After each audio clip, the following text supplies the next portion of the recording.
Hey guys, in today's video, I'm hoping to help you understand how much mortgage payments can you afford. I know I'm one of those people who like to have some idea about anything before I visit a professional, so I'm hoping that this will be able to help you estimate how much mortgage you can afford.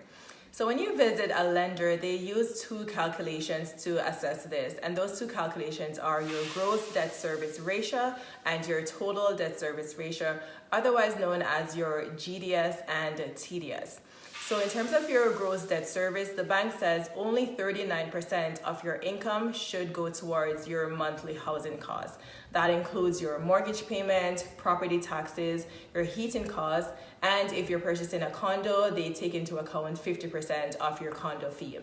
Now that 39% is only applicable for people that has a credit score of 680 and higher. If your credit score is lower than 680, then the maximum allowable percentage for you would be 35% of your gross income.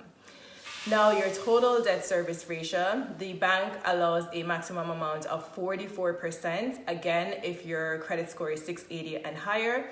If it is lower than 680, then they'll allow a maximum of 42% of your gross income going towards your monthly housing costs plus other debts. And those other debts could include your car loan, your student loan, line of credit, credit card, whatever type of debt you have, only 44% should go towards that. And I'm going to be using 39% and 44% in my examples because I'm assuming that you have a good credit. So for example, if you have an annual income of $70,000, divide that by 12, your monthly income would be $5,833.33. Now, in terms of the GDS, 39% of that would be $2,275 per month. That $2,275 should be able to cover your mortgage payment, your property tax, heating costs, and as I mentioned, for a condo, 50% of the condo fees. And now in terms of the TDS, 44% of that monthly income of $5,833.33, that would work out to be $2,566.67. So that amount should be able to cover your monthly housing costs plus any other debts that you may have. And as I said, those could include car loans, line of credit, whatever type of debt that you have, it should be able to cover that.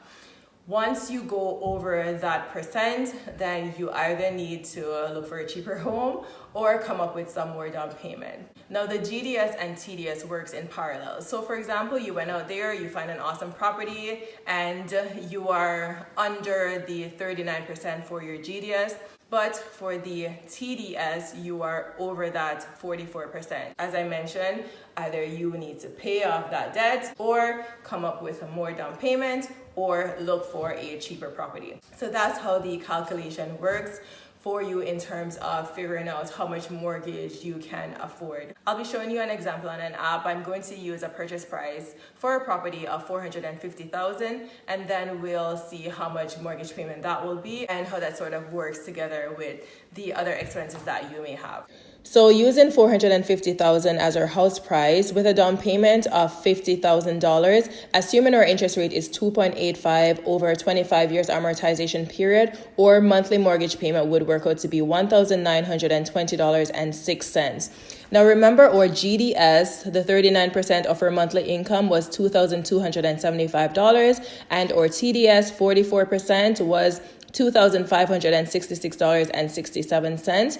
So now with this mortgage payment plus any other payments that should go into those calculations, it needs to be within those limits. So I'm hoping that this was helpful for you and it should give you some idea of calculating how much mortgage you can afford. As always, if you have any further questions or comments, you can give me a call or send me a message or an email. All right, guys, that's it. Hope it was informative for you.